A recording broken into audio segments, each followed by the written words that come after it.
two moments for me in sort of getting involved and taking action on this front. But the first, when I just turned 18, I saw that there was a Russian programmer who was at DEF CON who had created a program to help the blind basically read ebooks, that is, use the read aloud function on encrypted ebooks.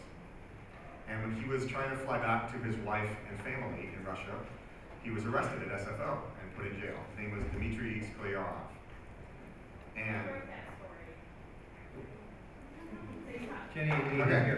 I owe much of my career to Jenny, which we can get into later. And I'm serious. But I saw those pictures and it was an emotional response. The same thing Alexis was talking about, that is, I had to get out there. This was wrong, right? I mean, and it wasn't, no matter how many emails or IMs or actually ICQ messages at the time I could send, that was not going to change the fact that this guy was in jail. And we had to actually go out and expand who our community was. And that, just to, one other moment for me in this fight, I want to connect to what Elizabeth was saying. You're right, you shouldn't trust any single source as your proxy for the internet in these debates. The flip side of that, though, is you need to have a very big inclusive tent. We can no longer say, we, the community, need to do this. Our community isn't just this room, actually. This is a very small, this is the I work for the internet crowd. We need to go much bigger. Here, let me put a very fine point on it. One of the necessary but not sufficient conditions about this legislative battle, or winning this legislative battle, was the Tea Party patriots. How many of you consider yourself a Tea Party patriot? Jay up there.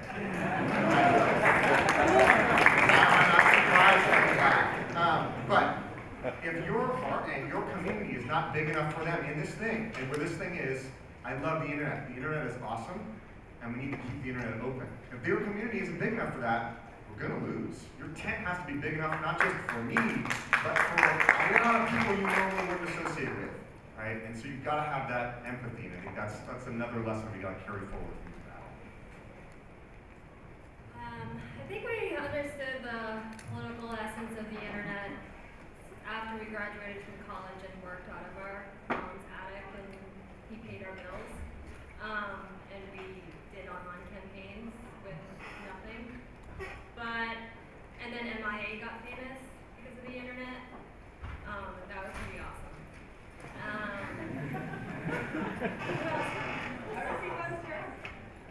And then we tried to make an indie music television channel using the internet, and that seemed very, very possible.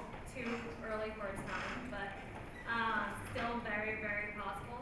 And then I kind of gave up in some ways, like Elizabeth. We're such old internet people in some ways, but we came back together, I think, this past fall because once you start looking at the bills and you see, oh yeah, this bill can capture, there's provision in SOPA, and it's its own bill in the Senate, that could capture people who sing cover songs on the internet and share them and put you in jail for 5 years. We were like, oh, it can capture Justin Bieber, perfect. So we started a movement to free Justin Bieber at freebieber.org. And I saw that shirt here today. Who's got that shirt? Perfect. And so when bills get written that are vaguely defined and could cover not only your friends, but also one of the most controversial but very famous figures in American pop, it just seems so obvious we can start working on it.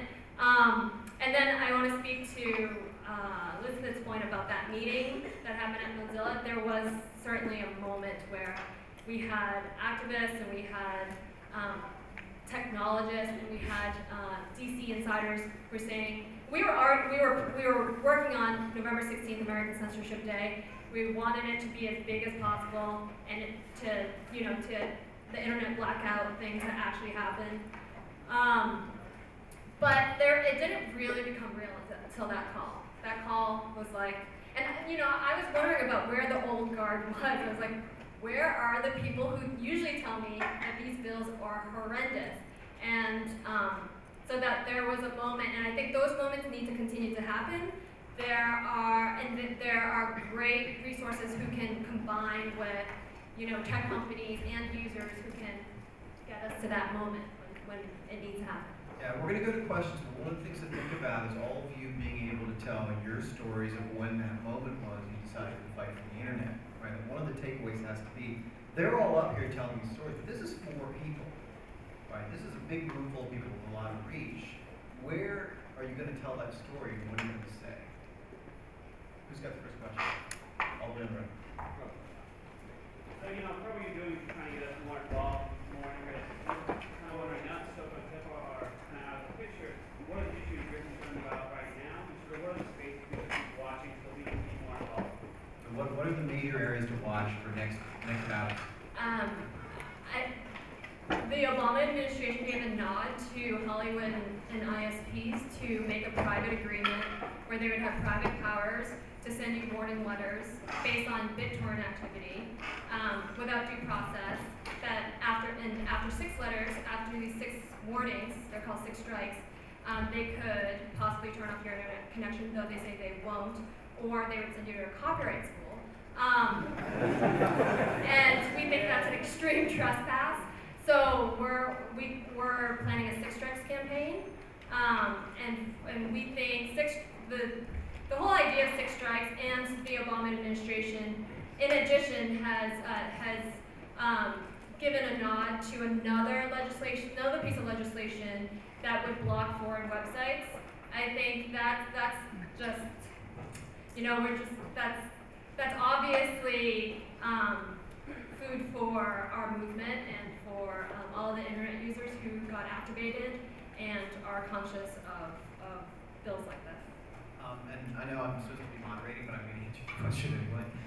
One of the things to be mindful of is there's very tight regulations around how we give feedback to our elected officials right now that are strongly biased in favor of paper feedback and in-person feedback.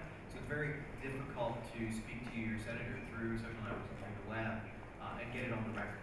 It actually gets thrown away because it doesn't have a mailing address attached to it. So this is something to raise when you talk to elected officials is, are they working to make sure that when I email them a response or I send it to them on Facebook or on Twitter, that that's something that can actually factor into their decisions legally? Because for the most part, so we've had a lot of talk today about domestic issues and Congress and things like that, but the internet is international, and the open internet is certainly an international issue.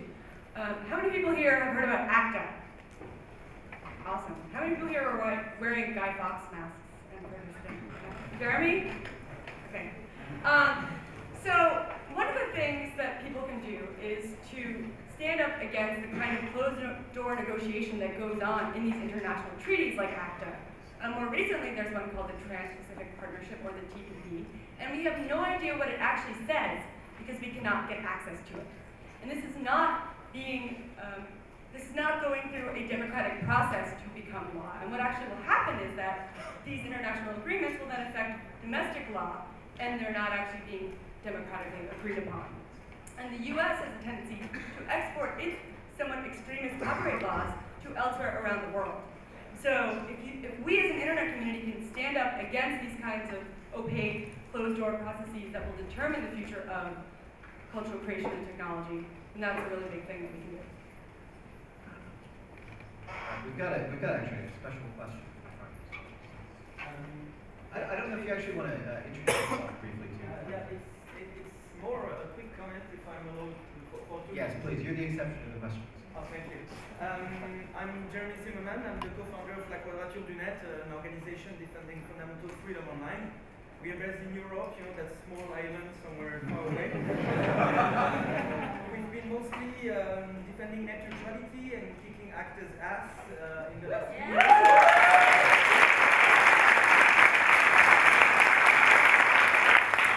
Actually, we may be about to win in the European Parliament, which would be a symbol of global importance that would really change the course of things in the field of copyright. But what I wanted to add here is that, as it has been said before, the internet is a common good. It means it belongs to all of us. We share it together, we own it together. But it also means that we have a collective responsibility over it. And this responsibility is that as we understand what it is about, as we understand that the free, open, decentralized architecture that is the internet matters, we have to teach everyone. And this is what we do modestly with La Quadrature du Net, what does Elizabeth, when we call people to participate in those fights. And we do this with analysis of deep, boring, bullshit legal text. We try to break down the complexity of these things to make everybody able to understand and call their representatives. But we make it also by every possible means that the internet offers and the ones we don't know yet. And I wanted to add that the LOLs, moving the pixels and the glitter in every possible direction, is such a powerful tool to make people participate, to make everyone have fun while doing it, and to make those representatives understand how ridiculous they are when they don't understand that they're killing the free internet instead of defending the public good. And I thank you for being there, and please continue to kick some ass. We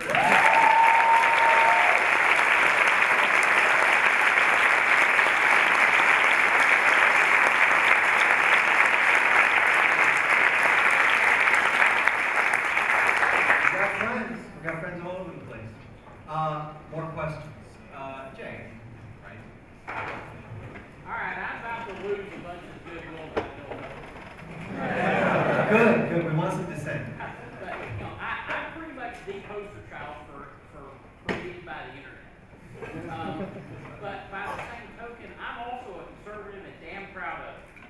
And I've heard a lot of anti-corporate rhetoric and the usual leftist kinds of thoughts.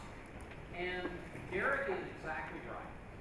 In order to keep everybody's paws off the internet, you have to make the Tea Party and the conservative people understand that this is going to affect them too. It's going to shut down Rush Limbaugh just as much as it's going to shut down Occupy. It's so you have to get the Rush Limbaughs, the Sean Hannitys, and people like that on the same side with you, and you can do it. Stick to the issues. It's easy to explain why things are bad and why they will affect everybody, not just the left and not just progressives. But lose the irrelevancy. Stick to the exact issues. Stick to how it's going to impact everybody, or else, as Derek says, it's going down.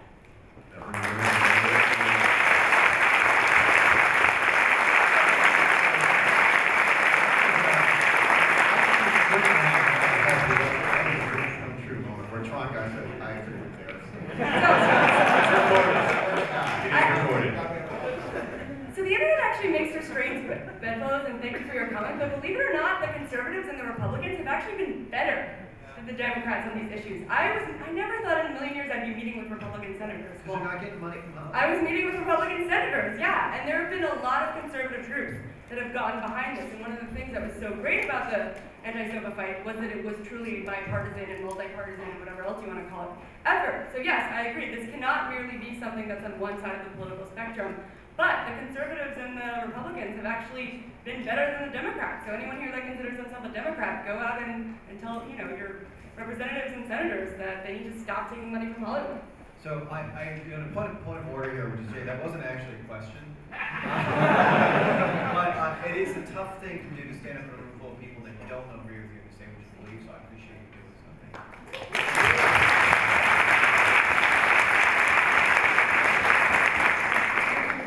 So, this being a bipartisan, pretty much all of the people I've heard from, constituents, are against these things.